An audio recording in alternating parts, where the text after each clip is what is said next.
તો બીજી બાજુ આપણે વાત કરીએ તો ગુજરાતના વડોદરાની 28 વર્ષીય કિંજલ રાજે નેશનલ લેવલની ટ્રેક સર્કિટ મોટરસાયકલ રેસિંગમાં પોડિયમ ફિનિશ મેળવીને ઇતિહાસ રચ્યો છે.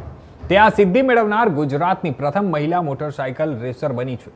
14-15 ઓગસ્ટ 2026ના રોજ મદ્રાસ ઇન્ટરનેશનલ સર્કિટ ચેન્નાઈ ખાતે યોજાયેલી ટીવીએસ વુમેન્સ વન મેક ચેમ્પિયનશિપના રાઉન્ડ 1માં ગુજરાતનું પ્રતિનિધિત્વ કરતા તેને race spec 200cc TVS Apache RTR 200 પર ઉજળું સ્થાન મેળવ્યું એટલે કે પોડિયમ ફિનિશ હાંસલ કર્યો હતો.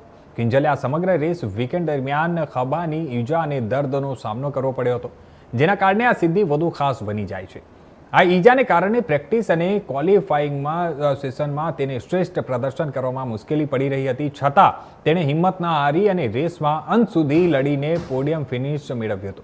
કિંજલે આ પ્રસંગે તેના કોચ ચિંતન મહેતાના માર્ગદર્શન, તાલીમ અને સતત સહયોગ બદલ આભાર માન્યો હતો. સાથે જ ટ્રેક્શન મોટોડ્રોમ વડોદરાનો આભાર માન્યો હતો, જ્યાં તે તાલીમ લે છે. આ સિદ્ધિ ઇન્ટરનેશનલ લેવલે રેસિંગ કરવા અને મોટર સ્પોર્ટ્સમાં ભારતનું પ્રતિનિધિત્વ કરવાના તેના સ્વપ્ન તરફનું એક મહત્વપૂર્ણ કદમ છે.